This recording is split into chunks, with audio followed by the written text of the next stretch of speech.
আর কত ছোট করবি নিজেকে নিজের কাছে শুয়ে বসে দিন কাটিয়ে?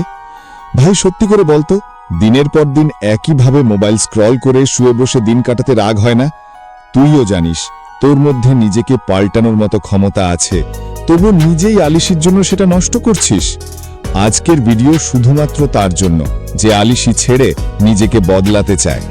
অলসতা ছাড়তে চাইলে এই ভিডিও দেখ আর সেইগুলোকে কাজে লাগা, না হলে ভিডিও দেখে কোনো লাভ নেই। আর এই হিডেন ইনফ্লুয়েন্সে যখন এসেছিস, সাবস্ক্রাইব করে রাখ, এটা তোর অনেক কাজে লাগবে।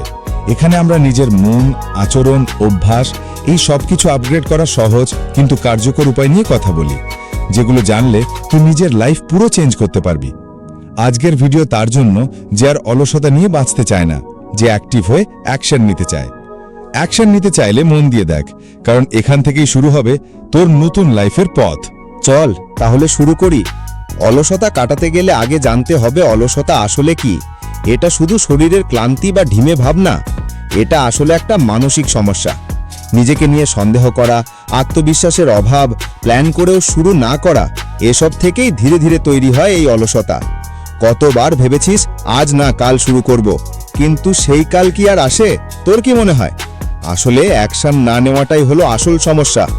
আর একটা বড় কারণ, নিজের কাছে নিজেই গুরুত্ব না দেওয়া। তুই যদি নিজেই নিজেকে গুরুত্ব না দিস, অন্যজন তোকে কেন গুরুত্ব দিবে বল? তাই আগে নিজেকে নিজের কাছে গুরুত্ব দিতে শেখ। আজ থেকেই নিজের এই মানসিকতা বদলা।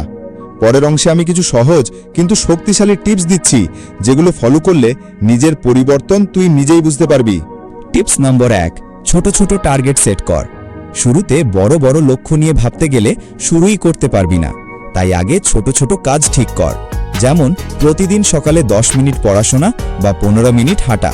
এই ছোট কাজগুলো যখন নিয়মিত করবি, তখন সেটা অভ্যাস হয়ে যাবে। অভ্যাস থেকে তুই অ্যাকশন নিতে শিখবি, আর প্রতিদিনের এই ছোট অ্যাকশন তোর আত্মবিশ্বাস বাড়াবে। ধীরে ধীরে তুই কনসিস্টেন্ট হতে শিখবি, আর দেখবি অলসতা কোথায় পালাবে তুই বুঝতেই পারবি না।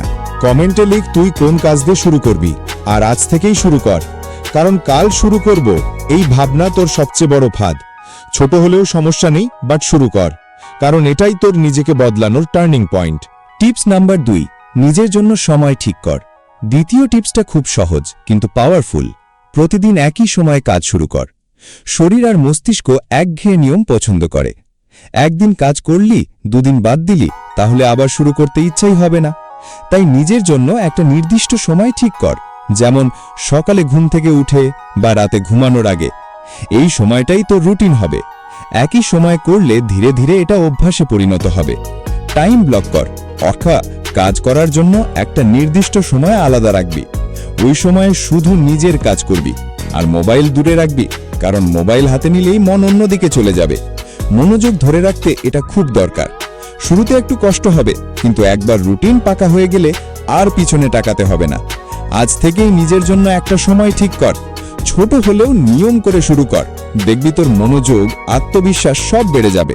টিপস নাম্বার 3, নিজের দুর্বলতাকে মেনে নিতে শেখ। অনেকেই ভাবে আমি তো অলস না, আসলে এটা নিজের সমস্যা থেকে পালানোর একটা অজুহাত মাত্র। অলসতা আছে এটা মানতে না চাইলে কখনোই বদলাতে পারবি না। তাই প্রথমেই নিজের কাছে নিজের সত্যিটা মানতে হবে। বল, হ্যাঁ আমার অলসতা আছে, কিন্তু আমি এটা নিয়ে বসে থাকবো না, আমি বদলাবো। নিজেকে দোষ দিস না, অতীত নিয়ে আফসোস করলে লাভ নেই, বরং সমস্যা মান, তবেই সমাধান শুরু হবে। এই মানসিক পরিবর্তনটাই অলসতা কাটানোর সবচেয়ে বড় অস্ত্র। তোর ভেতরে যে শক্তি আছে, শুধু সেটা জাগানোর দরকার। আজ থেকে নিজের দুর্বলতাকে মান, তোর শক্তির পথ এখান থেকেই শুরু হবে। টিপস নাম্বার 4, নিজের কাছে প্রতিজ্ঞা কর।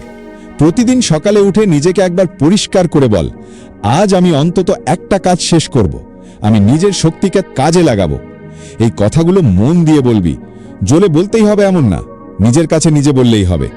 দিনের শুরুতেই এই প্রতিজ্ঞা করলে দেখবি মন আলাদাভাবে কাজ করবে, কাজ করতে ইচ্ছে হবে। 1 সপ্তাহ ধরে নিয়ম করে করলে দেখবি আগের মতো আলসেমি নেই, বরং কাজ শুরু করতে ভালো লাগবে। মন যেমন চিন্তা করে তেমন কাজ করতে শুরু করে, তাই নিজের মনকে ঠিক পথে চালাতে এই প্রতিজ্ঞাই তোর সবচেয়ে বড় অস্ত্র। ঘুম থেকে সকালে উঠেই এটা বল, তোর দিনের রুটিন বদলে যাবে, তুই নিজেই বুঝতে পারবি কতটা শক্তি তোর মধ্যে জমা ছিল। টিপস নাম্বার 5, পুরস্কার দে নিজেকে। প্রতিবার একটা ছোট কাজ শেষ করলেই নিজেকে একটা ছোট পুরস্কার দে। যেমন প্রিয় গান শুনে নে, একটু আরাম কর, কিংবা নিজের পছন্দের খাবার খা। এই পুরস্কারগুলো তোর মস্তিষ্কে একটা বার্তা পাঠাবে, আমি কাজ শেষ করেছি আর এটা ভালো লাগছে। ধীরে ধীরে কাজ আর আনন্দ একসাথে জুড়ে যাবে। তখন কাজ করতে আর আলসেমি লাগবে না, বরং কাজ শেষ করতে মন চাইবে। এই ছোট পুরস্কারগুলোই তোর অলসতা কাটানোর সবচেয়ে সহজ উপায় হবে। আজ থেকেই শুরু কর, প্রতিদিন একটা করে কাজ শেষ করবি, তারপর নিজেকে একটা পুরস্কার দিবি। দেখবি তোর মন বদলে যাচ্ছে। আজ যদি তুই ঠিক করিস, ছোট ছোট কাজ শুরু করবি, নিজের দুর্বলতাকে মেনে নিবি আর প্রতিদিন কাজের দিকে এগোবি, তাহলে কেউ তোকে আটকাতে পারবে না। মনে রাখিস, অলসতা তোর পরিচয় না, এটা শুধু একটা বাধা। তুই চাইলেই এটা পার হয়ে যেতে পারিস। নিজের ওপর বিশ্বাস রাখ, নিজের সময়কে নিয়ন্ত্রণ কর, নিজের জন্য কাজ কর। দেখবি তোর জীবন বদলাতে শুরু করবে। আজ থেকেই শুরু কর। তোর মধ্যে সেই শক্তি আছে, তোকে শুধু সেটা জাগিয়ে তুলতে হবে। এবার বল, তুই কি আজ থেকেই এগুলো করার জন্য রেডি? যদি রেডি হোস, তাহলে কমেন্টে লিখে দে, আমি রেডি। কারণ এই মুহূর্তটাই হবে তোর নতুন জীবনের শুরু। আর যদি সত্যিই নিজের লাইফ নিয়ে সিরিয়াস হোস, তাহলে এখনই সাবস্ক্রাইব করে বেল আইকন চাপ। ভিডিওটা লাইক কর, যাতে আরও এমন টিপস দিতে পারি। নিচে কমেন্টে লেখ তোর সবচেয়ে বড় অলসতার সমস্যা কোনটা। আমরা একসাথে সেটা সমাধান বের করব। আর এই ভিডিওটা সেই বন্ধুকে পাঠা যে নিজের জীবন নিয়ে সিরিয়াস হতে চায়, না হলে পরে আফসোস করবে।